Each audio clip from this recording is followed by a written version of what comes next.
Ladies and gentlemen, welcome in once again to the dungeon of the Doctors of Doom Fantasy Football Podcast.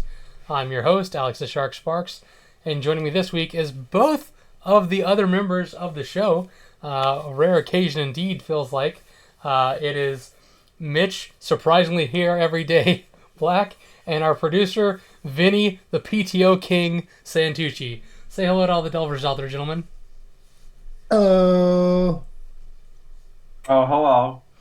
Yeah, look who decided to show I up. didn't even have any responsibility last week, and I still missed it. So Yeah. You did yeah. that. That's what happens. I will say, in my defense, though, when I show up to a golf course at 6:30 in the morning, and I'm like, I'm gonna play twice, I expected to be done before 5:15 p.m. So, not my fault, I guess. You say that, but today you're leaving early because you have an appointment. So obviously there are some things when you have appointments you're willing to keep, and other things like this podcast when you have an appointment you're not, is what I'm hearing. Yeah, I don't really have a good excuse for that. Yeah. But, I mean, now there are certain appointments that maybe are a little bit more important than others, For those listeners that don't know, in about 6 weeks, I will be Daddy Vincenz. So some of these appointments are mandatory for sure and have larger implications. But that is not an excuse. I was really hoping that I was making last week. Time management was poor. Yeah, I mean, I agree that the baby stuff's more important, but I have to feel like we would be more important than a casual game of golf on a Wednesday. But that's neither here nor there. Let's get into some sports while we're all here. How much is Vinny going to use the child on its way for future things? Not just to have a podcast with us. He's already pre-prepping ahead of time. Hey, don't know if I can do this or not. I got a kid coming. Oh yeah, I'm gonna have to text Dakota and be like, "Hey, is Vinny actually watching the kid right now so you can relax, or did he just say that to go play golf?" Oh yeah. I don't know how that's gonna play out yet. We'll see. Yeah, I guess I might just say, I'll like pump in fake crowd noise like some of those NFL teams do, but it's gonna be fake baby noise while I'm out on a golf course. I'll be like, "Oh, I'm so sorry." The baby's really with a babysitter. Yeah, and really it's just a recording of Mitch after he scores 38 points. I did not even sound like that. Speaking of 38 points, let's talk some fantasy football. So, 2 weeks ago, Brock Bowers dropped a 40 burger. Last week, Jonathan Taylor went off for 40 as well. So what skill position player had that monster game, hit the big 4-0 this week to continue the trend? Well, this week's fantasy MVP, the Blue Medical Tent, that's who. I guess each week that Jackson Dart went in there, he was like banishing some injury demon back to the underworld, but with no Dart this week to satiate it, he just took out everybody. This is people on offense only. I'm not naming defensive players because it's not fantasy relevant, but we still wish them the best of luck and hope they make a quick recovery. These are the people who had to go into the Blue Medical Tent this weekend. Jordan Love, Josh Jacobs, Calvin Ridley, Jalen Warren, Bryce Young, Dylan Gabriel, McCole Hardman, Drake London, Kamari DK, Michael Penix Jr., and Justin Herbert. And again, some of them did thankfully come back. Some of them did not, and they're now looking to miss time. Some looking to miss the rest of the season. So lots of injuries, lots of quarterback injuries this past weekend, boys. Any thoughts on that? Is there something different in the water this year that we're having all these injuries compared to last year? Or is it just like the world balancing out because we didn't have any last year and it should be more like in between the two? What do you guys think? I don't know. I just wanted to say that even though that list doesn't sound like world beaters, when you add up the fact that we already have players like Dart, Burrow, I know that I'm missing Malik Neighbors, Tyreek Hill, like we have like serious manpower that's already out for season. Or even people that have missed multiple games, right? Like Lamar Jackson, right. Brock Bowers missed multiple games. Oh, and I didn't mention Eddie Pinheiro. Sorry, Eddie Pinheiro, top 3 fantasy kicker. He's also now week to week after visiting the middle 10. Drake London, Michael Penix, you missed those. No, I named them both. For those listening to the pod, I did name both those players. Oh, I don't know how I missed it. But yeah, and did Aaron Rodgers finish the game? I know he might miss this week. Sorry, that's a great point. Yeah, Aaron Rodgers went on my list. Yeah, Aaron Rodgers went in the blue medical tent. So, yeah, dude, just I don't know. When people are fighting for a playoff spot this late in the season, and you've already been managing the out for season injuries, and then this week you have people just not even finish, like it's unfortunate. I don't know, something in the water, I guess. Yeah, I lost a top 5 fantasy running back and a top 3 fantasy kicker this week. It's pretty devastating to my team. Not gonna lie about it. Still have the best record in the league, but it's rough. It's rough. But yeah, no, that's seriously a question. Do you guys think, is there something different about the rules or the conditions this year? Or is this just, we should have had more injuries last year and we got lucky that we didn't, and this year we should have less injuries but we're getting unlucky that we are, but overall it's kind of balancing out? Like, how do you guys feel about it? I think the seasons are we're getting used to the longer season a little bit more, but also I think guys are treating the preseason a little bit, the first couple games more like the preseason. So I think there is a little bit to do with that. Whereas before it was you actually played some guys in the preseason and get ready for week one. I know Burrow and those guys were really interested in playing preseason this year to be ready to go. Can you guys see my screen though at all right now? Is it screen sharing? Yeah. Have you seen this? The injuries on one side of the Commanders field. So I guess to answer Alex's question is just don't play on this side of the Commanders side of the field, and there won't be a significant injury. Just keep punting every time you're down here. But yeah, that's pretty crazy. That's a lot of ACLs on the 8 yard line. Joe Burrow, uh, RG3, and Adrian Peterson all on the same yard line for the Commanders. Kind of wild. Yeah, that's pretty crazy. Speaking of screen sharing, Mitch, can you stop sharing so I can share for the sake of the Yeah, pod? yeah, there you go. I was just gonna say, like on that note, with injuries, I really wonder if the NFL is investigating. I mean, surely they are, right? It's a business. It's like a super smart business, in my opinion. They must be investigating field types, field locations, field conditions. Um, it's just interesting that you know you have places like Meadowlands that everybody kind of complains about tearing ACLs, and you have high-profile Giants players and Jets players that are injured all the time out there, including other players from other teams. So maybe we need to standardize the field a little bit better, or is it these fake artificial turf fields that the body's not responding too well? I don't know. I think it's worth investigating because this year is crazy. Yeah, this year there have been a ton, but like again, it's last year we had so few. It's like, was last year an abomination or is this year an abomination? Or are they both abominations and we just kind of got, unlucky one way or the other? Maybe somewhere in the middle, but it's hard to tell. It's also like who the injuries are to. It's like if a lot of defensive players get injured, we don't really know them, then it's not as big of. So it's like I guess who's getting injured, not the amount of injuries. But back to Vinny's point, I know when Messi came over, who's probably played on the best fields in his life, on the teams that he's played for. When he came over, he had serious concerns. He didn't even play on some of the away games for the first season because of the type of grass that they have. So it's a real concern. I know he's not even played he's not even played 2 Copa Americas because of the type of fields that are in some of these countries. And so it's like, I know we should be having all natural, natural grass for some, but some of the fields don't, and he just won't play at those stadiums. So maybe back to your point or whatever, maybe it does have to be looked into. Some of these fields are just not doing the players any favors. Yeah, fair enough. Yeah, I mean, I don't know what the answer is. I just know that there's a lot of people going down, and like I said, my team got pretty wrecked, which is unfortunate. And I wish all these guys, even ones who aren't on my team, a speedy recovery. Not all of them that went down stayed down though. We talked last week. We brought up Toyotathon, and starting this past weekend, Jordan Love did go in the medical tent, but he came back out and he put up 20 fantasy points. That's his second highest total in the last 6 weeks. It's more than its last 2 weeks combined. So will it continue? Does Toyotathon continue? Mitch, we asked you this last week, so I'm asking Vinny because you weren't here. So Toyotathon finally started. Seems like Jordan Love has snapped out of his funk. Now that they've lost Josh Jacobs, their running back, they're going to put more on him. Do you think it is his time to shine? Does Toyotathon carry him through once again? Oh, I'm gonna say no. I'm gonna say this is the first year that breaks the trend for Toyotathon. I just I don't trust Jordan Love all that much, but that's a perfect reason to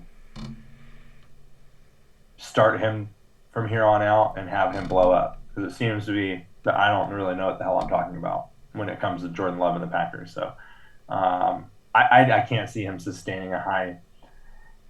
He's not Patrick Mahomes, and I think his wide receiver skill level is just as low as the Chiefs. So I just don't see it being great.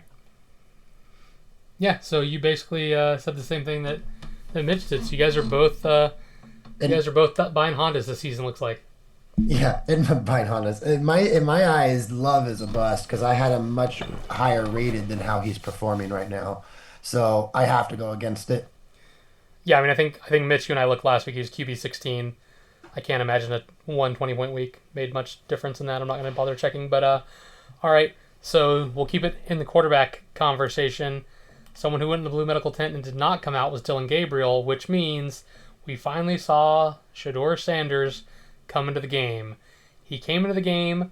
Crowd went nuts. The crowd did not know that Dylan Gabriel was in concussion protocol because Gabriel finished the half, and then Sanders came out to start the second half. So they thought, hey, they just benched Gabriel. So I don't blame the crowd for that. He then completed his first couple passes. The crowd went nuts. Things were looking good. Then the game happened, and his final stat line was 4 of 16 for 47 yards and an interception. Not a good look. That being said, and he's going to be starting this week, which, the fact they had to come out and announce it, it's like, well, obviously Dylan Gabriel can't play, so did you sign someone else? No. So he's starting this week. Last week during the game was his first ever snaps with the number one offense. Like, that is insane to me. So my question to you guys is that just really bad coaching? The coach is like, I just don't like this guy, so I'm not going to even give him a chance? Or is Sanders really that terrible that the head coach is like, there's no point in ever letting him have a first-team snap? Because, this is a guy who, once you moved on from Flacco, the second you traded Joe Flacco, became your QB2. Now, I know you didn't want to announce him as your QB2. The coach made a whole thing about, not declaring a second quarterback, but clearly it was Sanders, if Sanders is the guy who went in when Gabriel got hurt. So, you've known now for a few weeks that he was your QB2, and you haven't had him at a single first-team snap. I understand you need to get as many to Dylan Gabriel as possible, but not one for a rookie quarterback. I don't know. To me, that's a little odd. What do you guys think? Do you think that's bad coaching, or do you think that just reflects on how bad Sanders really is, and we just don't know it yet? Okay, so unfortunately, this question, I like the drama, I like the fun stuff, but there is no drama or fun stuff in this answer. It's just purely how the NFL works. The I think what's his name, the ex QB coach for the Cowboys who now does the commentating for NBC or whatever. Oh my gosh, sorry, the Wade ginger. What's Garrett? his name? What's his name? What'd you say? Miles Garrett? Wade Garrett? No, no, yeah, Wade something like Phillips? that. I can't remember. Jason Garrett. Thank Jason you, Garrett. We Jason. got there. I had Wade Phillips and Jason Garrett combined. Sorry, thank you. I appreciate it. He said, and also other quarterbacks have came out and said it, like Chase Daniels and a couple of the others, that's just the way the NFL is structured. You only get a limited amount of reps in practices, a limited amount of reps in season, and if you don't have a guy who's like a Stafford in year 15 or whatever, the backups don't get reps. So it's just, especially if you have a young guy like is the case of Dylan Gabriel and Shedeur. That's why drafting two back to back is such a disservice one to the other because you're not going to split first team reps. It never happens. So in practice, the coaches have already determined for whatever reason they liked Dylan Gabriel over Shedeur. So once that's determined, Dylan Gabriel got all the first reps over Shedeur. I'm obviously saying after Flacco went down, and they have he counted it out. It's like you have a limited amount. You get 25 reps in the morning, 25 in the afternoon, and 25 in the evening, and how you use those 75 reps or whatever. I think it was less than that. And then even in training camp, you get a certain amount allocated based off the player bargaining agreement or whatever. So this is just the way the NFL works. He said also it's not new because of the bargaining agreement. It's just more magnified. He said when he was a backup for the Cowboys, he would literally just have to study the other team's QB and run scout squad, and he did more reps pretending to be the opposing team's QB than he ever did taking reps with the first team. So I don't know if this is a coaching failure all across the NFL that they just don't give backups more reps because they're so concerned with giving their starter all the reps. But no, this is just anyone who said, "Oh, Shadeur's excuse is because he didn't get any first team reps" is clickbait, or they're protecting their friends of the father and are just trying to protect the son. Because this just happens. Every single backup in the NFL has gone through this, and it's just a disservice to Shedeur that they drafted Dylan Gabriel at the same time. If he was backing up Flacco, he would have probably gotten some first team reps because Flacco doesn't need all the first team reps. If any of that made sense. No, it does. I just feel like, I don't know. I feel like if I had, I don't know. I can't think of a great example. If I had a Chase Daniels, a guy that like he's been in the league for a few years, I know he's going. I know he's a backup. That is what he like. A Zach Taylor, right? Not Zach Taylor. Zach Wilson. If I had Zach Wilson, he's a backup. I know that's what he is. I know he's not a starter. He's not a rookie, so he's a veteran at this point. I know he's a backup. Fine. He doesn't get the reps. But when you have another rookie, I feel like you're doing your team a disservice if you don't at least give him some of those first team reps just to see what he looks like with the first team. I mean, you talked about how, yeah, in practice they decided they liked Gabriel better, and that's great, but like, how can you really decide who's the better player with the team you have until you see them playing with the team you have? Agreed. I guess it's situational. Vinny could jump in whatever he wants, but like, look at the Falcons last year. They had Cousins, who is a massive veteran, but on a new team, new offense, and then you have Penix, who you just drafted. How they gave Penix no first team reps, and it was never complained about. I'm just saying, I don't know. I think it's clickbait because Shador is a lot of that drives the social media and everything. Because no, this has never been the case for any backup, especially someone who starts as third string the year, not let alone as someone who starts out as the true number two. So it's like I don't know. It's I don't think anyone. But I mean, this is based off just going off of former players' responses because I've never been, in an NFL practice without media allowing you in there or whatever. So it's Right. like I don't. So right, but that's just basically what they're all saying is every single backup quarterback who's ever done it is like, wait, why does Shador get to complain about not having reps when none of us has ever gotten reps? So it's a weird situation. But back to Shador playing 4 for 16 or whatever.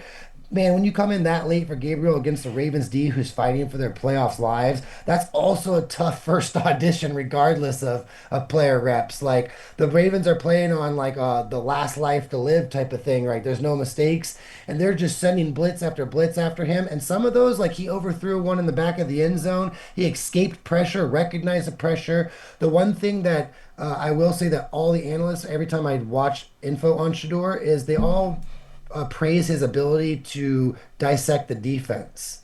So I guess if you get him more reps and keep him going or whatever, he could actually improve. I'm interested in him as a person. I like Shador and I'm rooting for him. So I might be a little biased in all this as well. Just throwing it out there. Yeah, fair enough. And you got a weigh in on this? I The hope he succeeds. the last comment definitely sounded a little biased, that's for sure. What? Which one? What was a little biased about it? So just like I'm a fan of Shador, so I want him to succeed, and then I just felt like I don't know. I'm I still being understand objective that to maybe it. backups don't have reps with the ones, like especially during the season, but to think he's never thrown to a wide receiver one or had like any reps with a first team offense even throughout camp is just so hard to believe that he's never even done like a warm up with them or any reps. It felt a little blown out of proportion to me. Um, Listen, I don't know the deal with Shador. I have a hard time believing the narrative that all the owners just blackballed Shedeur Sanders to fall and plummet like that. There had to have been something. I don't know. Unless the NFL ownership is just much more good old boy than I thought it was, and like that's kind of the stereotypical saying of the situation where they're like, oh, they're all just elitists trying to prevent Shedeur and Dion from making their way. I just have a hard time thinking that 32 teams were wrong for 5 rounds. So I don't have the highest expectations for Shedeur. I'm on the opposite end. It's not that I have a problem with the guy himself. I just think he's been so blown out of proportion compared to his talent level. It's really hard for me to like get behind him. Like this guy has his jersey retired at the University of Colorado, and he Yeah, I mean, we won. talked about it on the pod. How that's kind of a joke. So it's like I don't know. I'm not a fan, but I don't wish him poorly by any means. So if he does good, he does good. I just don't Also, see that being the likely outcome. let me walk you through so also the me my ability to look at this objectively is kind of why I do like him and favor him a little bit. But I'm first to criticize the. So walk me through the situation, Vinny. You're Kevin Stefanski. You're the head coach of the Browns, right? And you have a high pick in the draft, and you draft Shedeur, right? And you put him in beginning, and you develop him, and Shedeur starts doing well, but your team ends up 5-12 or whatever, right? Okay, you're gonna get Stefanski's most likely gonna get fired, right? Who are they gonna go and hire as the head coach? Oh, wait, his father. I feel like that was a real situation where most coaches did not want to draft a kid who basically puts you on the clock to be replaced by the father.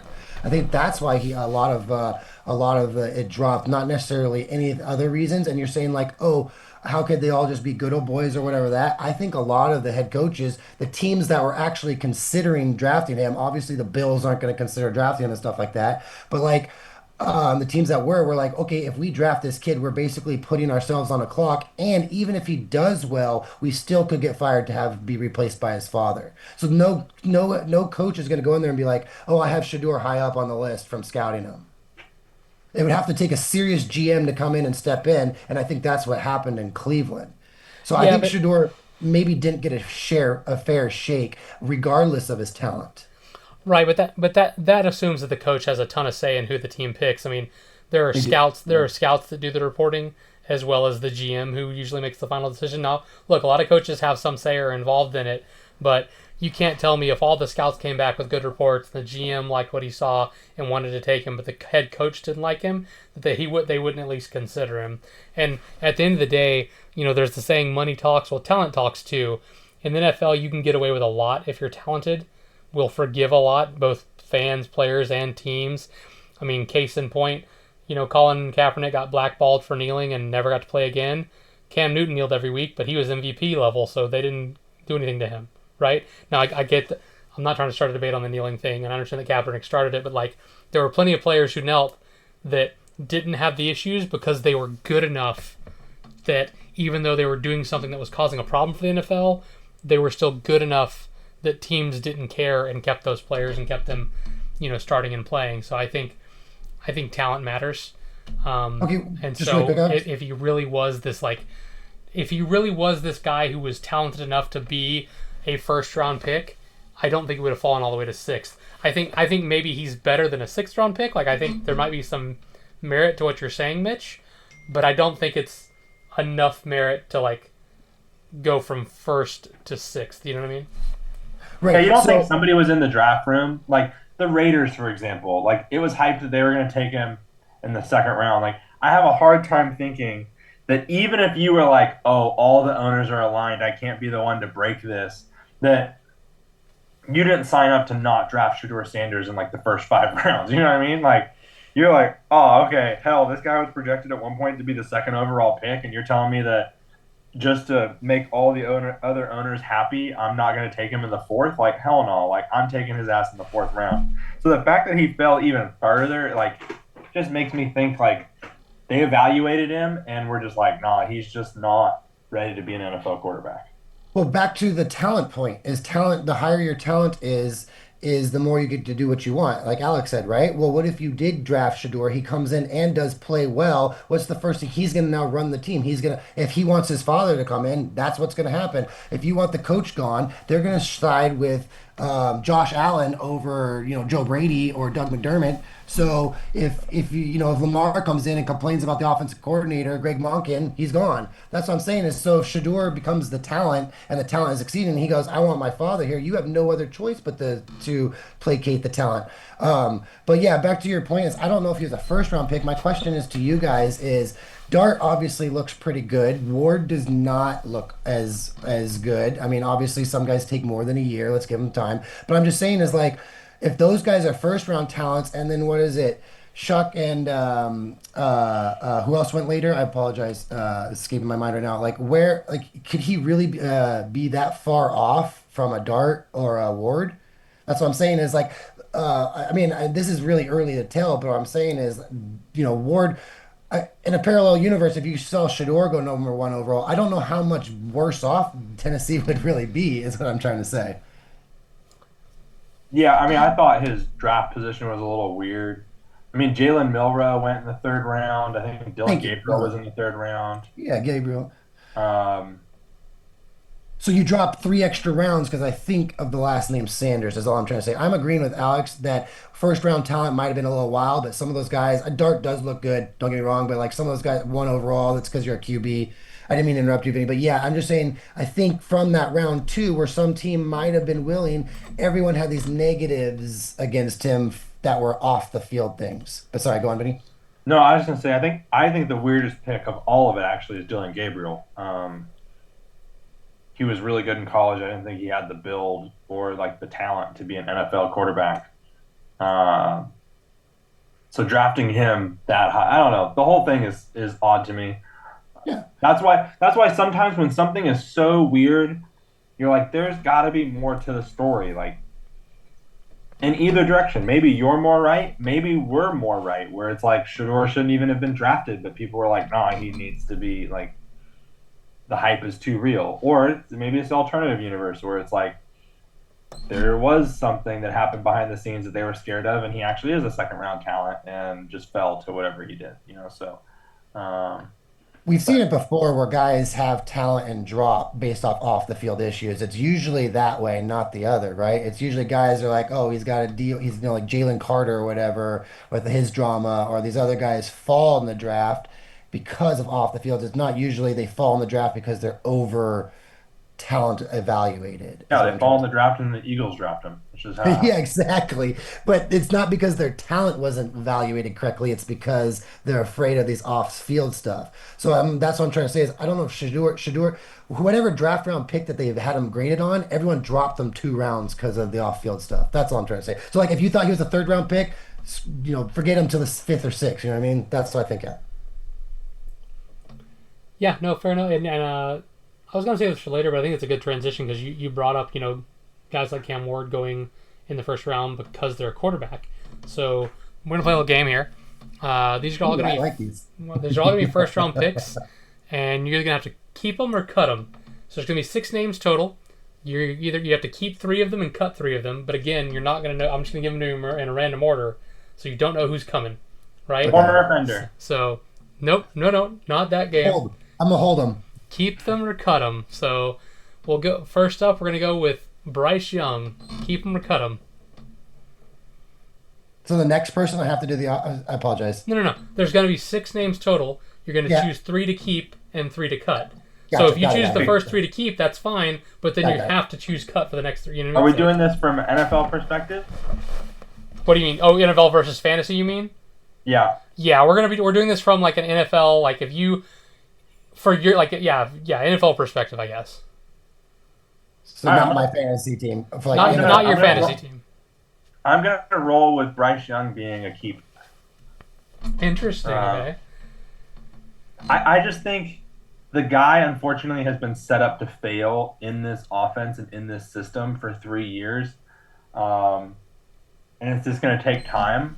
Now, granted, he's small, but you're not a bad quarterback if you go out and throw for 450 yards in a win against a team who's trying to make the playoffs. So, And in his defense, I mean, the minute he got there, they shipped off his best teammate, like his best offensive weapon. oh my God, I honestly think you could make an argument that Bryce Young is in his rookie year this year. His first year was just atrocious. They had no offensive line. They were absolutely terrible. He was throwing to nobody. Last year he gets benched. They didn't really fill the holes very much. We've talked about this on the pod before that I think that the way that the NFL system is set up is skewed towards losing good quarterback play long term, and that's why you have guys like Darnold and Geno and Baker coming out 8 years into their career and being studs. So I think Bryce Young, this guy has talent. He's an ex-Heisman winner. He's had glimmers of like, I'm really good in the pros, like here and there. I'd keep him. I don't know if you're going to find somebody better. All right, Mitch, keeping or cutting Bryce Young? I'm I'm a firm keeper on this one. He needs at least to the end of this year and next year before I would consider cutting him, especially on those rookie contracts. Definitely a keeper. All right, got a couple of keeps. Let's go to the next one. Kyler Murray. Oh, So, and I'll just for go clarity, first on like this one. we're going based on like either the career they have had or their potential in the future. So, if I give you someone who's like nearing retirement, like you're not building a team with them today, right? So, like an older player, consider their history as well, right? If that makes sense. I'm gonna Yeah. go cut. Oh, okay. Go on. I just don't. It's a bad sign when a guy like Jacoby Brissett comes in and is just better at running the offense than you are. Not just that's a story I completely missed. For those who don't know, Jacoby Brissett set the NFL record this week for most completions in a football game ever. Jacoby Brissett of the Arizona Cardinals set a record for most completions in a game ever. Now they lost that game, but he did set the record. I just don't think that Kyler is a good NFL quarterback. Okay. Right, but I just want to I'm- point out, like Vinny, like not that this would change your vote, but like the reasoning you gave was because he got benched for Brissett.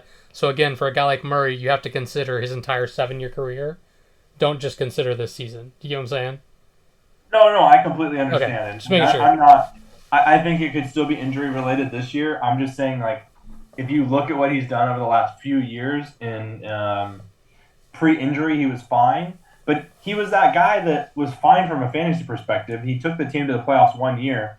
Good for him. Derek Carr took the Raiders to the playoffs a couple years and also managed to win 3 games a season for every other year. So I just don't think he's a winning quarterback, and you need to win Yeah. to be an NFL quarterback. No, totally fair. I just wanted to make sure you understood the game. All right, Mitch. Oh, yeah. I know. I just wanted to double down on my reasoning. Sure. You're gonna hate my answer on this one, Alex, but I am cutting him if I'm the Cardinals because you're 7 years in 2019.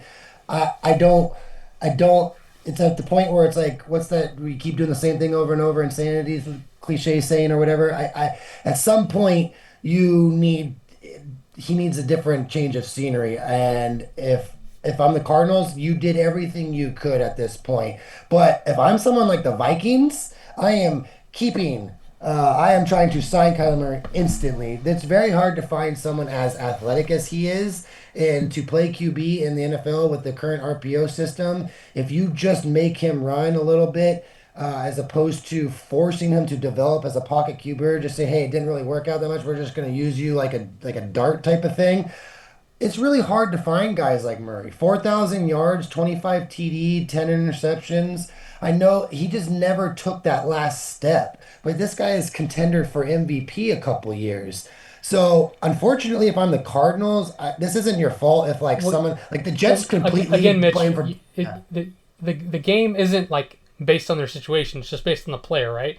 So we're comparing player to player. So for the Okay, player, then I'll Bryce keep Young, him, you but guys the both Cardinals kept. can't do. I don't know what to do. Why the Cardinals keep failing him? Why? I bet you if a lot of other organizations had Kyler Murray come through their franchise, they would be doing a lot better than the Cardinals have been doing the last 7 years. So if I'm the Cardinals, I guess for your game, keep him because, yeah, sorry, I didn't mean to make This it. is this is also the same guy that like 2 years ago was like all my sources say Kyler Murray's about to get cut because he's terrible. I'm not. No, it's not cut. That they were going to have, they were only putting him in the game because they wanted to boost his trade value because he had lost all trade value with the tank of his image or whatever. So they had to get him playing again, and because they know how good he is once he hits the field, and then his trade value go back up. But they never traded him. They never did. But okay, what's wrong? You think if let's see here, Sean McVay and the Rams traded for Kyler Murray instead of Stafford, that Murray would be having the same career?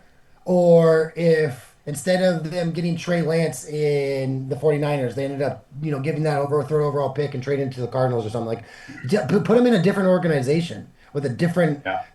I'm just saying, I feel like he would be in a lot better situation than losing his job to Jacoby Brissett. That's all I'm saying. I'm not gonna So lie. F the I- Cardinals. F the Cardinals, but keep Murray, I guess.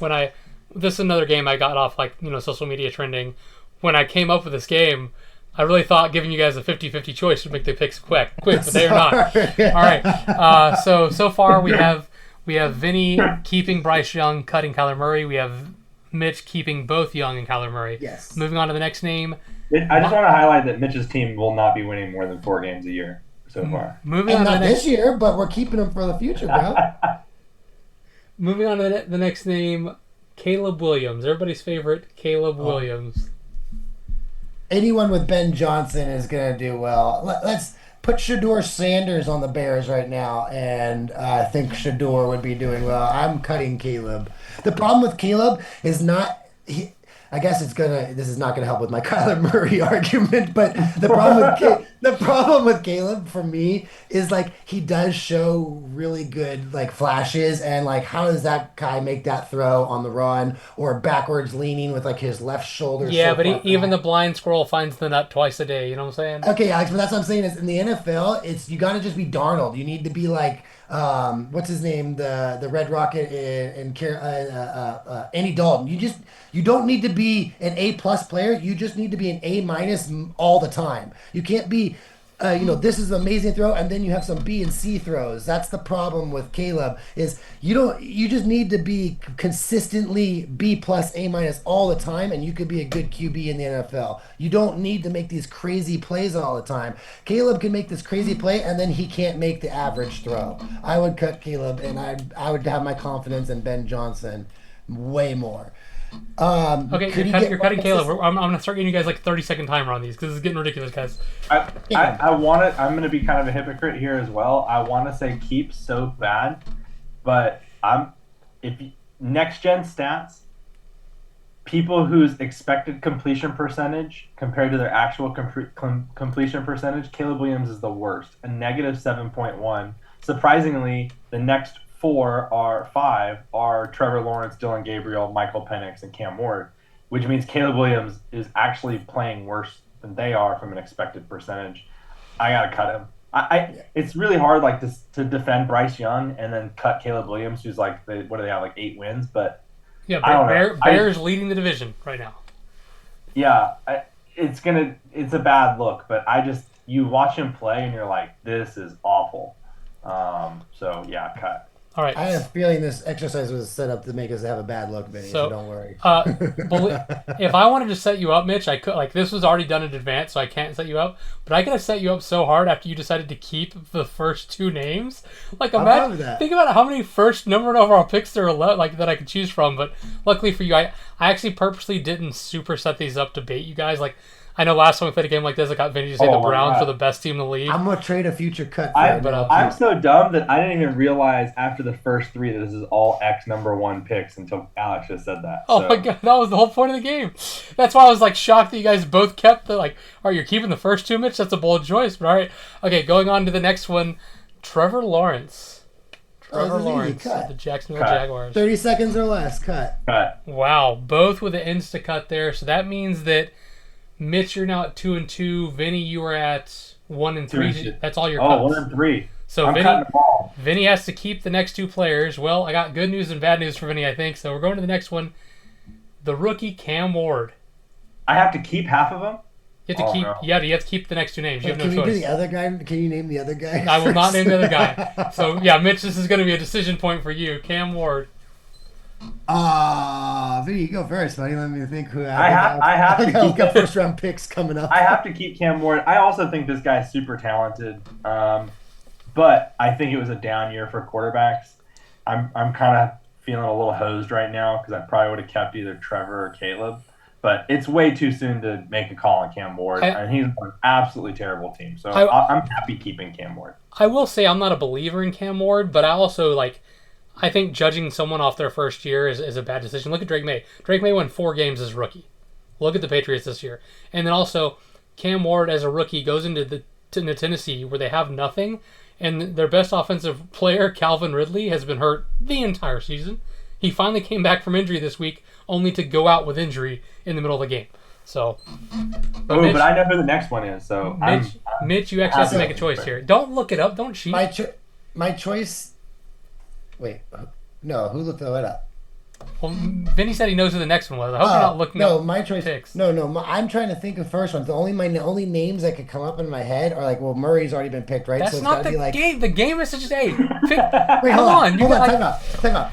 I have a choice here. He could be going Jameis Winston, Vinny. He could be going Jameis Winston on me, so I'm nervous. But I'm going to. I also never said it's all going to be quarterbacks. Well, it could be Myles Garrett for all you know. So just Cam Ward, yes or no? You keep it or cutting? I'm gonna cut Cam Ward. I haven't seen anything that's worth his overall first pick, and I don't know if he's worth keeping longer. And I want to know who's next. I think you both made the right call because the last name was Joe Burrow. So. Oh, okay. Yeah. Nice. So for this list, I thought he was gonna go Baker. No, I thought he was gonna go Baker too. For this list, I just Baker, took the top six, the six most recently drafted quarterbacks, but didn't read them off in that order. Right, I was just nervous he was gonna go Jameis on me, and I had to keep my keep for. Well, that's why I brought that up because like you guys realize there's guys like Sam Darnold and stuff that I could throw out, or not Darnold, excuse me, Sam Bradford that I could throw out there. Like, but that wasn't the point of this game. This game was just going to be the six most recent number one overall pick quarterbacks, and I think other than Joe Burrow, who's like a windmill slam keep, I think the other five you could go either way on. That's why I thought this was kind of an interesting exercise. So I've got Cam Ward, Burrow, and Bryce Young against.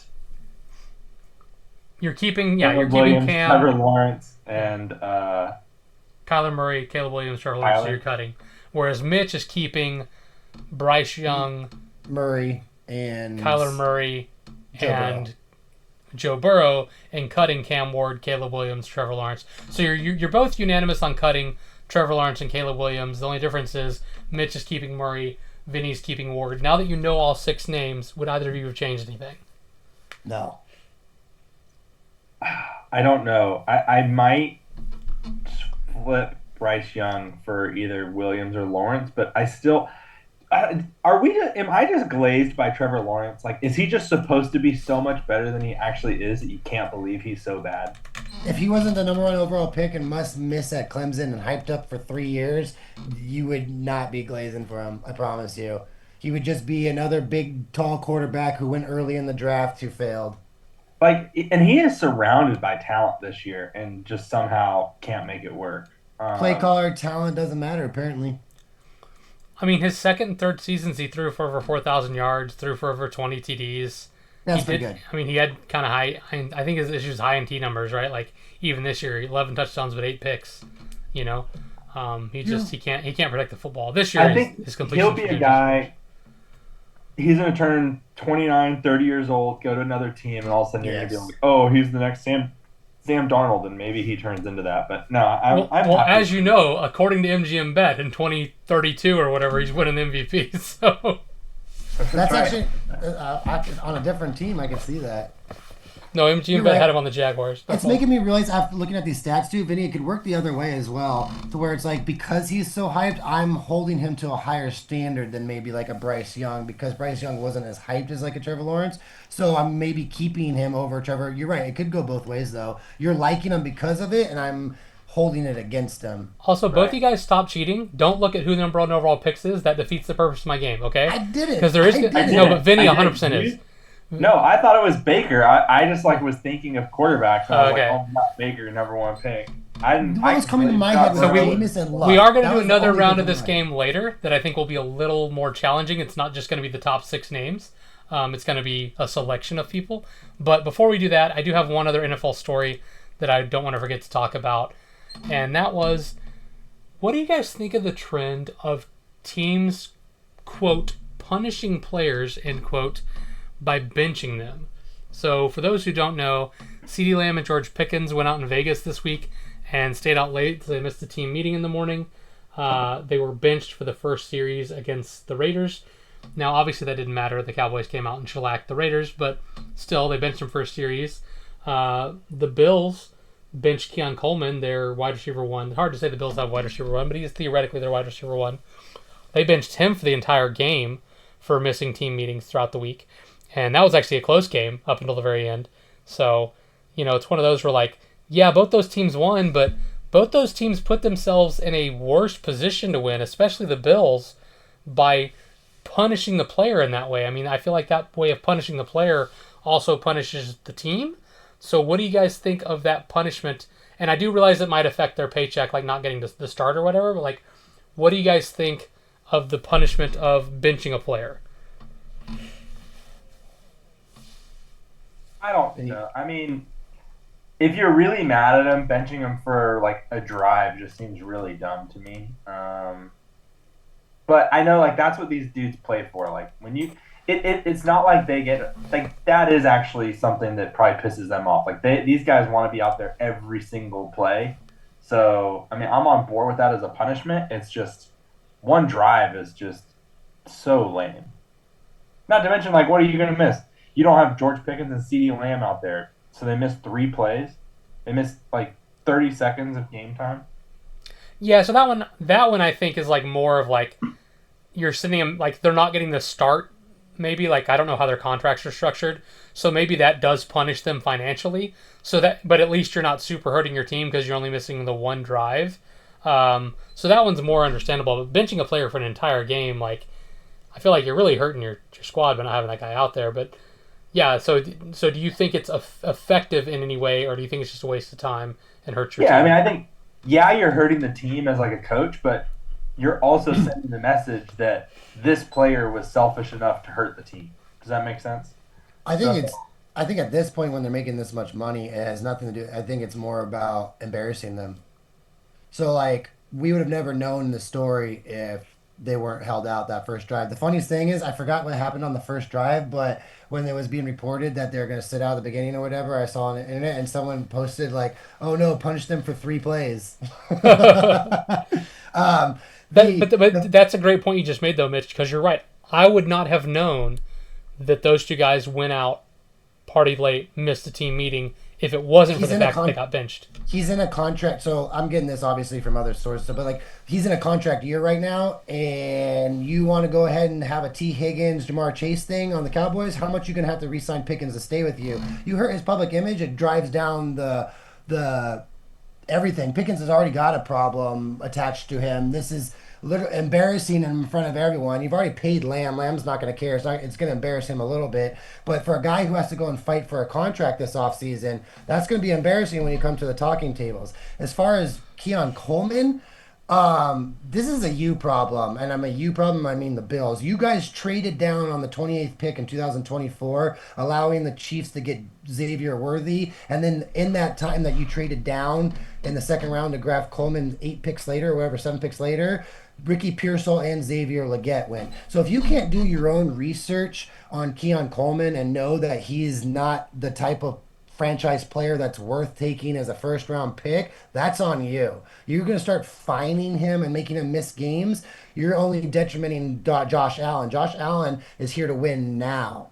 So maybe Josh Allen behind closed doors signed off on it, but I would want to know how I would feel if I was Josh Allen and you're taking out one of my wide receivers because you're trying to send a message to him. No, you just draft the right player. At this point, we're past that.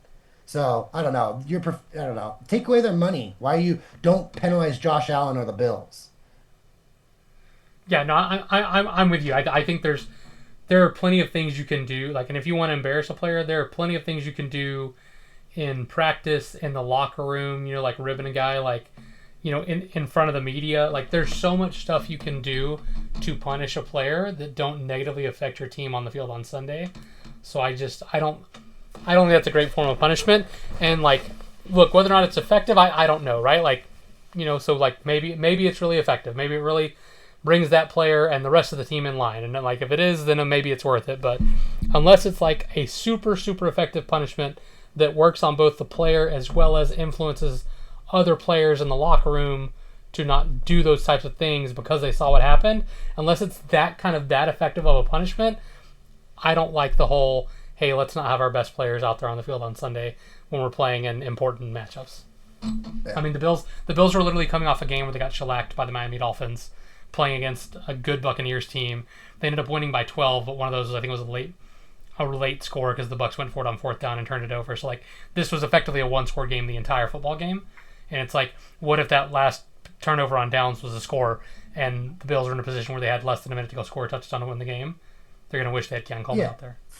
For me, Alex, yeah, I agree. It's also like professional sports. This feels very high schoolish. Like if you're late for practice or whatever, and Yeah. you're gonna get, you know what I mean? Like this is if you don't want the player, don't pay him. Like don't, and it's like you also picked up Pickens from who, like he's got a like you didn't expect, like you know what I mean? Like you picked up you signed Pickens, like you traded, like you went and got him, you signed traded for him, like you know this is coming. Like why are you doing like you know what I mean? It's like you either are ready before you sign him. It's not like oh, it's like, oh, if we get him here, we'll rehabilitate him and he'll become a good wide receiver and fall in line. No, then you're just delusional and this is your fault. All right. Any other thoughts, Vinny, or if not, I'll move on to the next thing? No, I'm good. I mean, I thought the Keon Coleman benching was because he That sucked, might be so. true. No joke. I didn't actually think it was a punishment. I thought it was just like Keon Coleman's garbage. But that's They've, yeah, I've been on this pod multiple times saying that I did not think he was worth a first round draft pick, and I've kind of pounded the table for that. So, I mean, maybe I was just wanting to see what I wanted to see, and it's not actually true. So I'm not sure. no, it might actually be one of those where they have like 5 or 6 like B wide receivers and someone has to take the seat each week. And if you benched Keon Coleman, it makes the organization look bad. So yeah, then you might be right. You might just be like, hey, we're just gonna bench you for coaches' reasons and say you missed team meetings. No, I'm just kidding. All right. So here's another little thing we're gonna go over. Vinny, you kind of brought up, Caleb Williams had a really bad, stat as far as like passing efficiency. So I actually found a stat that gives us the miss rate of a player. So what a miss rate is for quarterbacks is these are passes that are deemed uncatchable when the target was open at the time. So not like, oh, it was a bad pass when the guy's double covered. This is like this guy is wide open and you still missed him. That's what this stat is. So we're just gonna go by percentages because it's also in yards, which I can give later. But I don't think yards is as good of an indicator because sometimes it's like someone throws a lot of long bombs, they're gonna be higher up on someone that throws a bunch of checkdowns, right? So we're just gonna go by percentage of passes that they missed the open player. So just to give you a general idea, the rough average is around little under 7% if you average all the starting quarterbacks. Now these are going to be just active starters, so not anyone who went out, last week. So, but going into week 11, guys who are like starting for their team. This is how many percentage of their passes they've been missing in 2025. Who do you guys think is at the top of that miss rate percentage list? The wide receiver or the QB The throwing? the QB throwing to an open wide receiver and missing them. It's I gotta imagine be it's Caleb JJ. Williams. No, it's got to be JJ, but McCarthy, because the other JJ is probably always open. Because the key is you got to be open, right? You said he has Right. to, So it's yeah, not- for this stat, the wide receiver or whoever the wide receiver, tight end, running back, whoever they're throwing to has to be considered open, and then the pass has to be considered uncatchable. So it's not, Yeah. hey, they touched it but Yeah. dropped it. It's not, well, the ball got knocked out of their hand because their DB was all over him. This is like, hey, this guy's open and you didn't throw it bad in throw. their wheelhouse. Yeah. Caleb Yeah, I and might- JJ. Yeah, I think the low hanging fruit sounds like Caleb, but I'm gonna mix it up and say Michael Penix. Gold star for Vinny. Gold star. Michael Nice. Penix sitting at around 12%, highest in the league at 12%. Again, the average is just a hair under 7. So Penix being at 12 is pretty insane. That's bad. It's real bad. It's so bad. It's like they paid $180 million to Kirk Cousins. They drafted a rookie. So no matter what, they're going to be golden at quarterback. One of them's going to work out, right? No, they're in quarterback hell right now. When you said Pitts, gold star for Vinny, the first thing I thought was like, I just Pitts, like poor Pitts. It's just never gonna be good. First thing I thought was when Alex stole the star from Sylvie and Super Oh, negative D. Hey, PT Dub, man, play to win. Play to in win. Mario Party. No, so I will say without the caveat of what you just like Mitch clarifying, getting open, and JJ. And, I had that list where I was like, oh, Caleb Williams was the worst about expected completion percentage. And then I read the rest of it, and I remember Michael Penix was on there. And if there's one thing that Drake London is superior at, like in every statistic, it's separation scores. And then when you look at the other side with like Mooney, I'm like, oh, that makes sense. Like those are the two best wide receivers on like the top 5 of that list that I read earlier. So it only makes sense that it's Penix, right? So it was a gold star just by putting two pieces of data together. and you guys clarifying it. It was not a gold star because I know ball. Fair enough. All right. Who do you guys think is? Well, we're gonna round out the bottom 5, so to speak. Who do you guys consider to be the bottom 5 of that same statistic? Yeah. So just make some guesses, and I'll tell you if you're right or wrong. Wait. I'm gonna say Caleb Williams, Trevor Lawrence, obviously Penix. Caleb's number 6 at 9%. Wow. So just missed it. Is it Ward? Russell Wilson. Cam Ward is number 2 at 10%. Cam. Is there like a minimum start? Like, does rest count? Geno Smith probably is on there. Surprisingly, no. Geno's not on there. Yeah, I mean, no, there's not a minimum start, but like it's the people who are considered the team's starter at this point. Okay. Right. So for example, like I don't know, like Kyler's still listed as the one for the Cardinals for some reason, but like all the others are like the current starter, other than the people that. Oh, Dylan Gabriel. We just talked about how bad he's been. Dylan Gabriel at 9% is tied with Caleb Williams at 6. Wow. I'm out. Did you say JJ or? You guys saw JJ earlier. JJ is actually all the way down at 6%. Now, I will point out that JJ and Geno Smith, who you mentioned, who are at 7 and 6% respectively, also are very low on the yardage miss perspective, meaning they're probably throwing a lot of checkdowns and not like a lot of downfield targets, and so that's probably why they're not. You know what I mean? Is it going to be someone shocking like Goff or Jordan Love? No, it's not Goff. Goff's been great. Jordan Love's one of the best, 4%. Oh, wow. Would it be somebody like Patrick Mahomes? No, it's not Mahomes. He's up there on yardage, but not on percentage. All right, I'll give you guys. Bo Nix? There you go. Bo Nix, number 3, also Nix. just under 10%. I should have guessed that. So we've got Penix at 1, Ward at 2, Bo Nix at 3, Gabriel and Williams tied for 6th, and then you got 2 guys kind of right above them. One is a rookie, one is not a rookie, but currently in concussion protocol. Dart and Shock? Oh, CJ Stroud, concussion protocol. CJ Stroud and Jackson Dart is correct. Dart around 9.5. CJ Stroud looks like 9.5 as well, maybe slightly above Dart. So I think those, Penix, Ward, Nix, Stroud, Dart are your 5 worst as far as missing open receivers. Who are the best? Who are the guys that just don't miss the open guy? Who are your top 5? Oh, I mean, that's got to be like a Stafford. That's got to be like, I think Love, you just said, was 4%, right? Love is tied for 5th, yes. So I'm going to go Stafford, Goff, Lamar. You are surprisingly not hit any others yet. Vinny, you got any guesses? Wow. I'm going to go... Well, I'm out. Keep in mind that the stat isn't completion percentage. Yeah. The stat is No. not missing guys who are open. I'm going to go Jalen Hurts. Jalen Hurts is number 1 at 3%. No. I'm going to go Dak He Prescott. doesn't even throw the ball. Dak Prescott is tied with Jordan Love, I believe, for... Wow. Okay. Love was tied for 4th. Dak is in 5th, but technically 6th because there's 2 guys tied for 4th, but I'll give it to you. Okay. I'm going to go Drake May. Drake May is not there. He's more towards the average at 6. Man.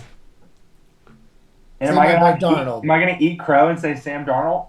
Sam Darnold, number 2 on the list at 3.5%. Yeah, I mean, look, obviously this past week was an absolute abomination for Sam Darnold. But if you don't look, like, if you look at the other games this season, besides this past week, he only had 3, like he had the 2-pick game. Other than that, it's been all like TDs mostly, like with 1-pick games. This last week was an absolute horrendous performance, but great completion percentages. So Darnold been one of the best because again, this doesn't take into account this week. So. That's crazy. Okay. All right, so you have Hurts at 1, Darnold at 2, Love tied at 4, Dak in 6th because there's 2 at 4. So there's 2 guys left. Baker, playmaker? I wish. He's right above Mahomes at around 7.5% miss percentage. He and Mahomes are both above average. Who? Danny Dimes? Danny Dimes below 5%, but no. Oh, man. Okay, I don't know. I'm out. There's just no way it's gonna be something stupid like Tua, right?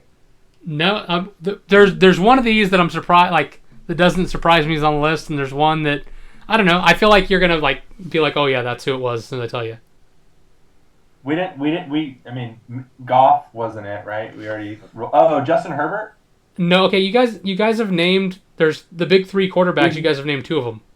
Herbert's at 8%, by the way, he's above average. You haven't said Josh Allen yet? You haven't said Josh Allen. Josh Allen is tied in fourth with Jordan Love. Wow. Who'd you just say, Mitch? Mahomes? No, but it rhymes with that. Delhomme? Jake Delhomme? You got it. Jake Delhomme's on the list. No. Rhymes with Mahomes? Mm-hmm. Who rhymes with Mahomes? I'm struggling. I still can't get over Mac Jones? Mac Jones is correct. Mahomes. Mac Jones sub 4%. I just had to look at a list of quarterbacks to be like, this is like Eminem rhyming orange with door hinge. I don't know. I think Mac Jones and Mahomes are close enough, man. So it'd be Hurts at 1, Darnold at 2, Mac Jones at 3, Jordan Love and Josh Allen tied at 4, and then Prescott at 6. So if I understand this correctly, when Goddard, A.J. Brown, and Devontae Smith are wide open, Hurts misses the least out of any QB. Correct. But you have to keep in mind, most of Jalen Hurts' passes are checkdowns. So they're not long balls, or they're long balls into coverage that those guys are just good enough to beat the player and make the catch. I'll think about it off air there. That's fascinating to me. Does that mean like he's just not willing to pull the trigger? Does that mean that's I think so. I think if you're this low on, like, I think there's like I said, the average is around 275 yards and 7%. So I think the people like Hurts who are below 200 yards and at 3% probably aren't being aggressive enough, and the guys like Bo Nix who are above 700 yards and 10% are probably being way too aggressive. Way too aggressive. Yeah, that's what I'm saying. That's a great. That's a good one. I like that. So yeah, I thought that was pretty neat. No, that was very neat. All right, boys and Got girls. my head spinning right now. I got one more fun little game for you if you'd like. Yeah, let's do not look it up. This is going to be another first overall pick situation. 4-4 this time. This isn't just going to be the most recent ones, though. There's going to be a mixture from throughout the past, throughout the time, we've been doing fantasy football here. So you got to keep 4 and cut 4. Going to be in a random order. So, Vinny, you mentioned him earlier. Baker Playmaker's up first. Are we keeping him or cutting him? I can't keep Baker Playmaker. And remember, you're taking their whole career, right? So, like, this isn't... Again, I just want to remind you guys, this isn't... And if I'm building a team today, who do I want as my starter? This is based on the career they have had and the potential, what they have left, what their total career would be.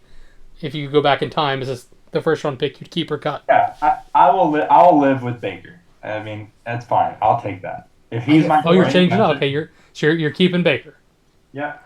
I apologize, Alex. 4-4, you said? Yeah, so you have to keep 4 and cut 4. All right, we're going to start with a keep again. Okay, all right, so you're both keeping Baker off the jump. Number 2, Andrew Luck. Now, there's no doubt that he was a good player, but he also is going to retire early without giving you a warning, so keep that in mind. If he doesn't retire early, I've got one of the greatest QBs there. But he does, because we know what his career was. Oh. Again, this is...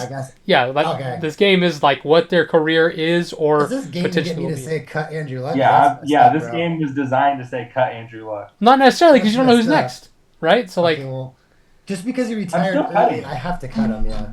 Okay.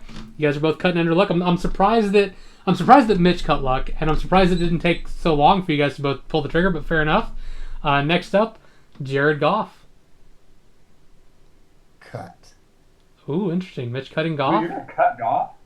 Yeah, I'm not a fan. I just want to see what he can do. He's doing the first time ever as a play caller in like year 9 or whatever, 12 or whatever year away from elite play callers. I think he's been very beneficial to where as opposed to someone like a Kyler Murray or these other guys that have not been as lucky, or obviously like a Sam Darnold with the Jets. I would love to see Jared Goff be drafted to the Jets and see how his first 4 years was. Yeah. You know what? Don't get me wrong, he's really good now, but I'm for a career and having it I'd cut. Sorry. I'm going to be super boring and Well, those are good yardage, Alex. Take that off the screen. Those are really good yardage. You're right, Mitch. He's been in some really, really good systems. And offenses. It is crazy that they hated him after he threw for 4,000 yards and 20 touchdowns. McVay was just so picky, I guess. But I mean, look at Stafford. I just have a feeling it's gonna turn up quick, and I just infringe on Goff. I think he's good, not great. I'm gonna follow Mitch. So far we're even. I'm gonna go cut.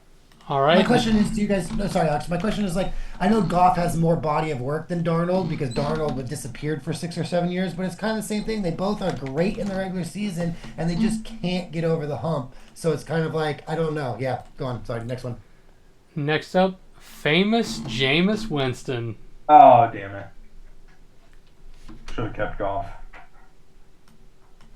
I mean, I've got to catch it. Just for the sheer entertainment he's given me in my own personal life, I'm going to keep Jameis Winston. Well, you're not deleting them from existence. It's talking about whether or not I'm not winning games with him either, Alex. Well, there were 5,100 yards in 2019. 33 TDs. As someone who, all of us went to his national title game, big fan. I wasn't a big fan of the outcome of that game, but Yeah, neither one of us were. I'm for sure cutting him. okay. So let's recap where we're sitting now. So you both kept Baker, you both cut Luck. Mitch cut Goff, whereas Vinny kept him, and then you both cut Jameis, or did Mitch keep Jameis? No, I cut Goff as well. So you ended up both cutting Goff, okay. And then I need to cut Jameis on a serious note. So okay, all the same. so you both have one keep and three. So you both only have one cut left, and you have to keep 3 of the next 4. Keep that in mind. Oh no, he's changing the answers. I'm not. No, I wouldn't do that to you. That wouldn't be fair. Next up, Eli Manning. Oh, reliable. Keep. Because that career extends into broadcasting, and he is for sure funnier than Peyton. Okay, again, you're talking about building a team, not about their broadcasting career. Oh, everything That's included fine. being the younger brother, beating the fact that Peyton could never get over Tom, that he did it twice on just ridiculous teams and ridiculous plays. There's a massive. If you talk about the NFL history for a certain period of time, you have to say the name Eli Manning. It has to come up. If you say from 2006 or was it 8 that year, whatever, 2008 to 2014, you have to say the name Eli Manning. All right, fair enough. Next up, Alex Smith. Ooh. Had a bit of a career with 2 different organizations. What could have been, so, man, If I cut him, I have to keep the next 2. I'm definitely cutting Alex Smith, though. Poor guy got compared to Rodgers because of the draft situation and then gets replaced by Mahomes after he finishes second in MVP voting. Rough. And then gets a leg injury that he took 10, 12 years of surgery. Not even joking. You want to ever Google Alex Smith, what he's been through the last 4 or 5 years. They thought he was going to get amputated. But so I'm definitely selling all of this. Cut. I don't want one leg. You know what? For the sake of the game, I'm going to keep Alex Smith. Oh, no. All right, so Small hand fumbles. So, Mitch, you are now the one in the position where you have to keep both of the remaining players. Vinny still has an option left. Next up, Weagle, War Damn Eagle, give it up for Cam Newton. Oh, 100% Oh, keep. hell yeah, that's a keep. That's a massive keep. I think he's underrated, to be honest with you. Well, go back and I don't think I realized what I was watching. Go back and watch some of his film. Man. Or maybe he's just showing all his best film on his podcast. But I'm joking. No, I'm a big fan of Cam. Everything included. And then he wants to talk about parlaying into post-career. This man gets to wear the most ridiculous outfits and everyone still loves him. Come on, dude. This guy could do no wrong. Yeah. I'm big fan of Cam. All right, last name on the list. Mitch, you must keep. Vinny, you must cut. Who's going to be happy? Who's going to be upset?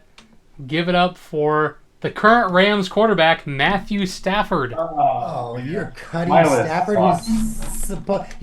Who did you keep over Stafford? That's ridiculous. Alex Smith. Alex Smith. Honestly, I thought I was going to be able to get you both but you both snap cut Andrew Luck, and you both cut Goff. I thought for sure at least one of you would bite on either one of those, and then at least be in a tough position where you had to keep. Because I think it'd be interesting if you had to keep, or cut Stafford because you took Goff, and it's like, do you really like that end of the trade better? Okay, but here I just want to throw out. I after picking Alex Smith, I was like, you know what, that might have been a little risky. So he played. He had his first few years in San Francisco, so 5 down years. 5 down years. Well, not like down. Like he was 2-5, 7-9, 2-5, 5-5, 3-7. No, just what you said. It's funny. After that, his teams go 13. Him and his starts 13-3, 6-2-1, 11-4, 8-7, 11-5, 11-4, 9-6, 6-4, 5-1 career over. Yeah, he's the modern day Jeff Garcia.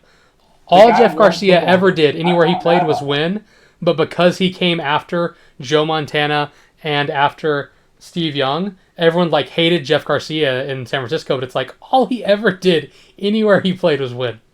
Yeah, and most teams don't get Mahomes as your fill-in, your next QB. So if Alex Smith did well, and then your next QB comes in as bad, people be more appreciative of what Alex Smith did for your team. I get all that, but he's forever compared to Rodgers, and you're going to lose in that situation. His last year in Kansas City, he threw for over 4,000 yards, 26 TDs, and only 5 interceptions, and lost his job. He was second in MVP voting, Alex. I swear to you. I remember there was a big controversy because Kelsey was he was trying to do the right thing and be loyal to Alex Smith or whatever. And I remember that, yeah. I had Jamal Charles that year, and that's what I remember. But yeah, go on. But yeah, so that's my little game. And he also had 355 yards rushing that year.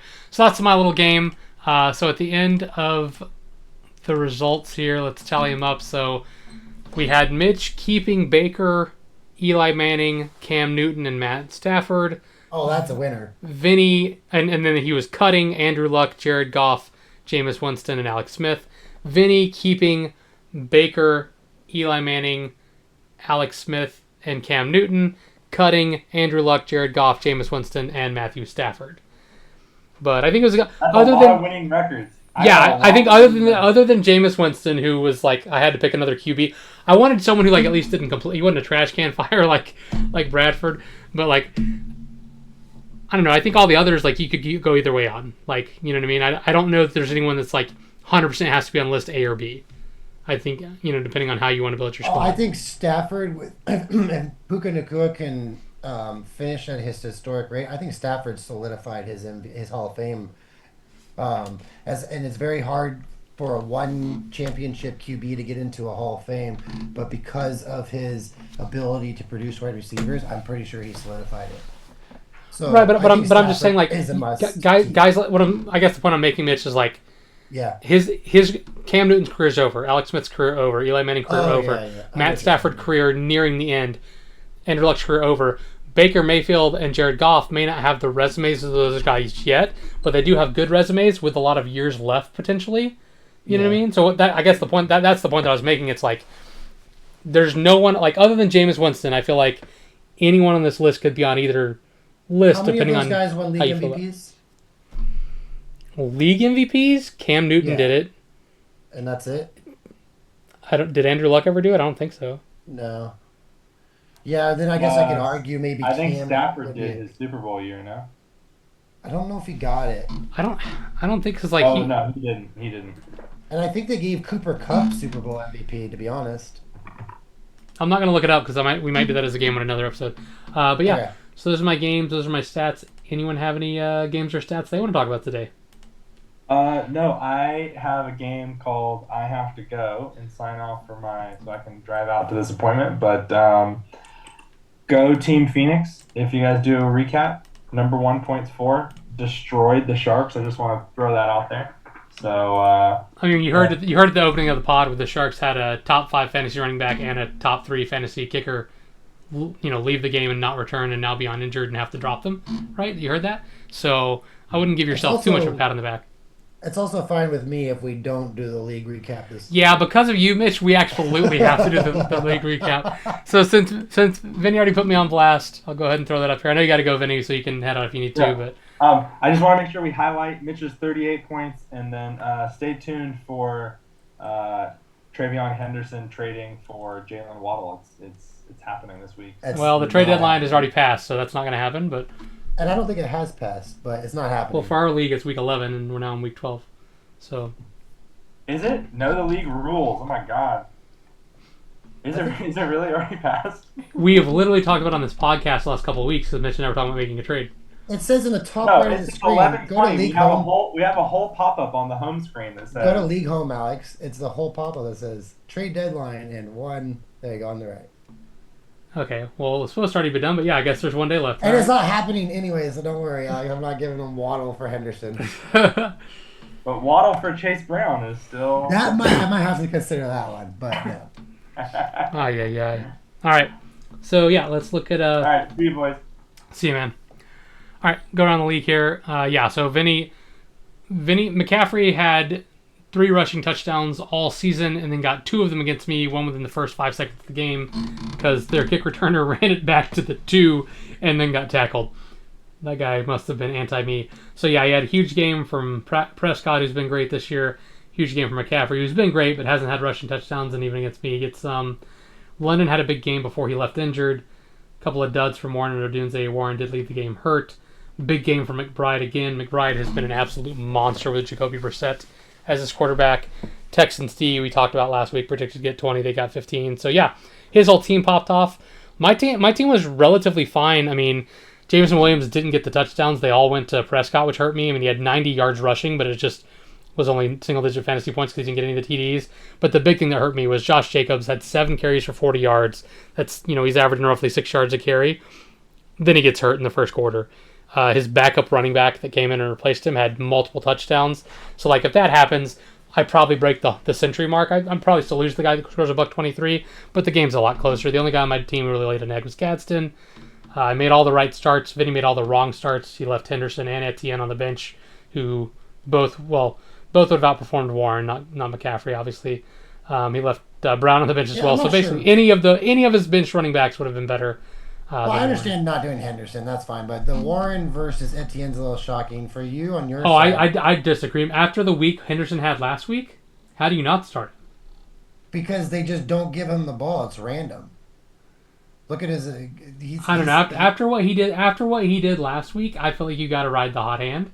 But fair enough. Well, all right, that's fine. I mean, I guess I don't know. Warren's been a top 8 fantasy running back the whole year, and he gets the attempts every week, and he's on that offense. Okay, whatever. But again, if Ramondre Stevenson was playing, Mitch, I totally agree with you. But Ramondre had already been ruled out. You know what I mean? So knowing that Ramondre's out, so.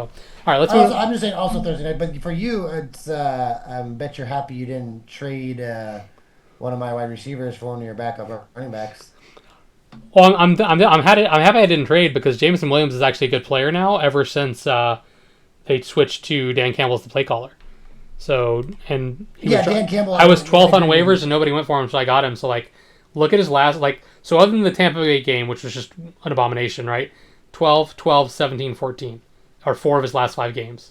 Yeah, Dan Campbell taking over the play calling was something I did not foresee coming, and that was a great call or find on your part. The only other thing I will say is now with Jacobs' injury, Cameron's team becomes a lot more formidable and a person who's going for a playoff run. But we can get there on the next game. Yeah, that's really unfortunate for me. And yeah, I mean, ironically, I am good at wide receiver and now hurting at running back. I had to pick up a running back off waivers. All right, that's all I meant. Yeah. Moving on, Flying Penguins versus Gummy Bears. Break falling apart at the worst time. Again, gonna get pied because I can't get another Sparks in the playoff to save my life. Break started all the right people, but none of them really popped off. They were all mid to average. Chris, on the other hand, got a monster performance out of Tedero McMillan. It's what we've been wanting to see from him pretty much all season. A lot of us came into the season thinking, hey, Ted McMillan is going to be, a guy this year, and he kind of hasn't been. He's been fine, but he hasn't had a big breakout game until this one, which is ironic because Atlanta has one of the best secondaries in the league, but Bryce Young ate them alive. Mark Andrews had a 35-yard rushing touchdown. Yes, that's right, rushing. 4th and 1. Yeah, on a 4th and 1 call, they gave him a rushing touchdown. 35-yard rushing touchdown on a fake QB sneak or whatever, or fake direct snap to him. He faked it and did a 360, ran outside. Come on, that's such a ridiculous call. But yeah, Chris had 3 skilled players combined for 7 points. Still got the dub. So let's move on to the game of the week. came down to a Monday night squeaker as we had Team Dinosaurs versus Sparkplugs, starting a couple of real duds at quarterback. No one on either team played great, with the exception of the Browns D, who did great. But like I said, this game did come down to the Monday Night Football game, which was the Steelers and... Wait, Monday night was Raiders... Raiders Cowboys? Yeah. Or no, yeah. Came down with Dad's kicker. Dad's kicker ended up 1 point short. That's what it was. Yeah. The battle of the kickers here. Boswell got 10. Aubrey got 9. Miles wins it. I mean, that stat line is interesting, but yeah, not as interesting as the one coming up. All right. The Fantasy D went wild in this one as Sylvie and the Serial Killers take on and defeat Yakovlam, which is great for those of us who are worried about Yakovlam. And yeah, you mentioned, Mitch, his RB2 being a guy who got nothing. Yep. I'm not sure why he started him over Tyjae Spears, to be honest. Like, Vidal has been the guy. The only bad games Vidal has had are games where the Chargers are bad. There hasn't been a game yet where the Chargers are good and Vidal's bad. Vidal is their starter while Amari Hampton's out. So why you be starting any other Charger running back, I don't understand. And don't get me wrong, it's not like Tyjae Spears is great or anything, but like at least he gets the ball. The only thing I would think is like if you thought the script would be flipped where it was 35-6 the other way, Patterson would have probably gotten a bunch of attempts. Whereas like the Jaguars had Tootin and ETN both get a ton of attempts because of the game. Yeah, I mean, I guess that's true. He is good. He is getting around 10 carries a game in games where the Chargers are dominating.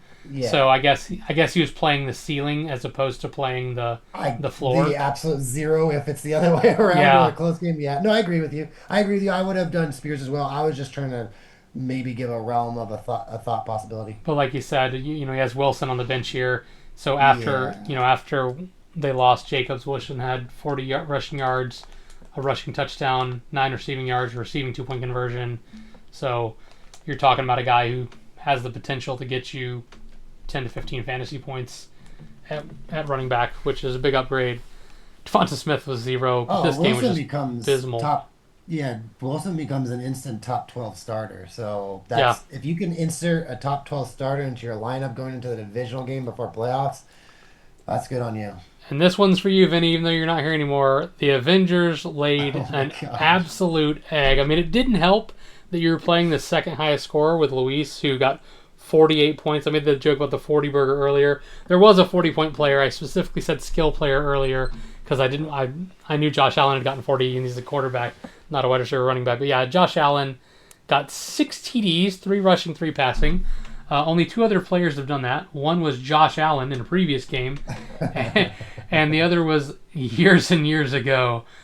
So, yeah, huge performance there. Good performance out of Williams, Diggs, Kelsey. Kind of, just solid performance by Luis's team. But the team that didn't perform so solid was Lamar Jackson. Played poorly, got hurt. Poorly? That's terrible. That's worse than poor. Well, he played. But I mean, look, he played the Browns are legit. Their defense, their offense may be one of the worst of all time, but that defense, man, that defense is solid. He had 4 interceptions all of last year. He threw 2 on Sunday, and they did not need him to beat the Browns. That's how bad the Browns are. Yeah. So the Browns did so well. Their defense is so good. They got 2 interceptions against a guy who threw before this game 4 in the last, I think it was like 18 or 19 games or whatever total, and they got 2. That's crazy. Yeah, I mean, but yeah. And you also had Rice get 6 catches, but only go for 38 yards. And for the umpteenth time, you will not start T. Higgins no matter how much I beat the drum. No matter how much I beat the drum, T. Higgins, who scored more than both your other 2 wide receivers combined, you refuse to put that man in the football game. You really would start him over Rice, though?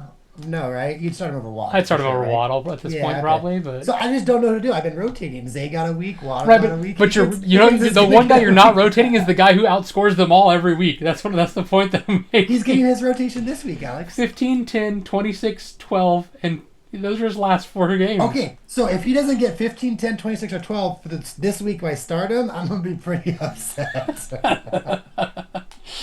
And then lastly, we go to Aussies versus Chaos. This was big for a lot of people for the playoff race because taking Chaos down a peg means that the wild card becomes more open because I also lost. Yes. And then Austin getting a win means he is not mathematically eliminated because Mitchell lost. So it keeps the playoffs a little spicy.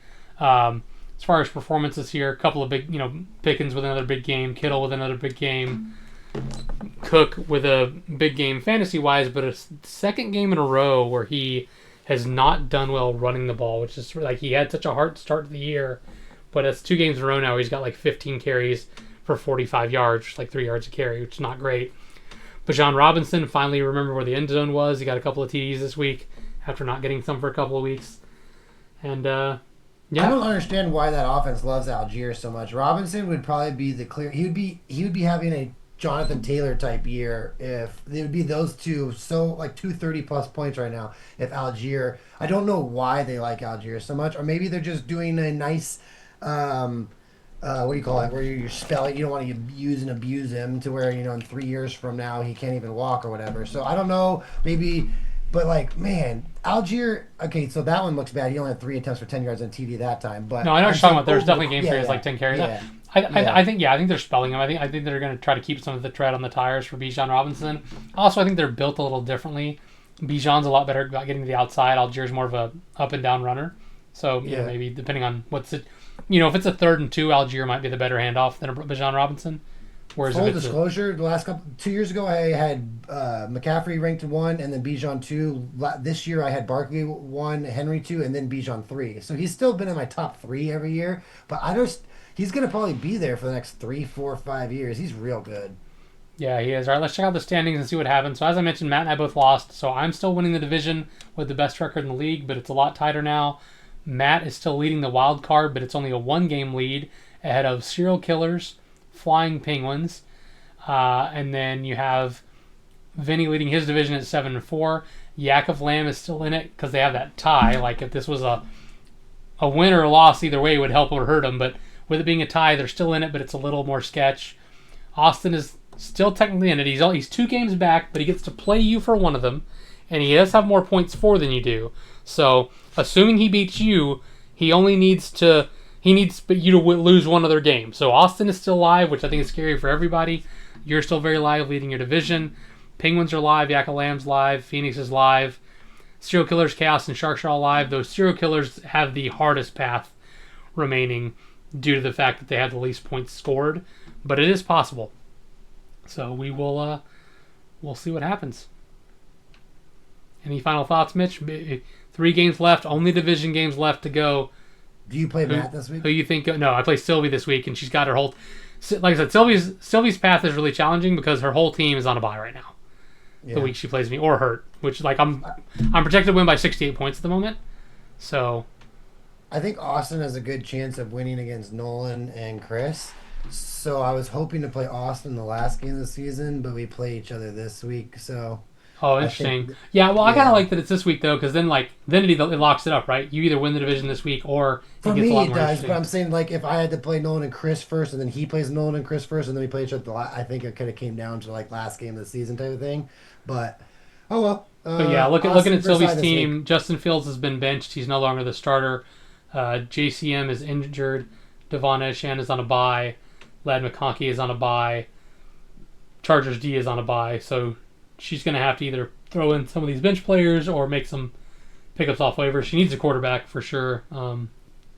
So if she can find the right person off waivers, that might affect things a great deal. She has only 2 or 3 players playing in that projection, and it's only 10 points lower than what I actually scored last week. You had a rough one last week. All right, so if you had to make your prediction right now, though, based on where we're sitting going into the division games, who you got as the division winners and who you got as the wild card? This is tough. I will take the division winner as myself, and then I will take the division winner and yours. I will go Matt, and then your wild card, and then Vinny. I think barely squeaks out Adam closer than we think it is. Yeah, when did they play each other? Because this matchup is pretty key too. Because it's important to note that even though Vinny has more points than Brake has a better division record. So if Brake beats Vinny, he is actually leading the division, not Vinny, based on division record. Points don't factor in. They're the second tiebreaker with division. Yeah. Their first tiebreaker for wild card, but second tiebreaker for a division. So it is worth keeping an eye on that Break still controls his own destiny, which people don't realize looking at this. So yeah, the Sharks, Professor Chaos, Team Phoenix, Flying Penguins, and the Avengers, those 5 teams still control their own destiny. Everyone else needs help. I'm going to pick the teams that can control those, just not necessarily because of their record, but because those points for, besides Austin, those points for those teams and the teams that they have make me most comfortable. Adams, I don't know. His can still get in. So the thing is, like, if Matt's team doesn't perform as well as it's been doing, like its breakdown's been doing, Adam versus Matt could be interesting playoff. A wild card spot. Whereas, like, if you beat Sylvie and lock it up this week, but I'm not entirely sure you and Matt have decided who's won that division yet. So I just did the safe thing. I put one of you as the wild card. Yeah, I'm pretty sure Matt and I usually play each other the last week of the season, so I think it's going to be Matt and I last week of the season for the division, unless one of you might have the wild card unless too, right? Luis manages to upset Matt this week, which is possible. I mean, anytime you got Josh Allen going, if he drops another 40-point game, who knows? So. But I'm just saying is like you could okay, so like I think both of you could lose to Luis depending on a Josh Allen week like I did or whatever. And then you versus Matt coming down to it. So if Matt would have to beat you to win the division, but then that locks you into wild card pretty much. So, but I'm saying in a scenario where this week I beat Sylvie and he beats Luis, that means I've locked it up. Yes. So yes. Right? Because I'm up 2 games with 2 games left. That's what I'm saying. The other. Well, no, I guess it's theoretically still possible. No, he could, because if I go 1-2 and he goes 2-1, it's.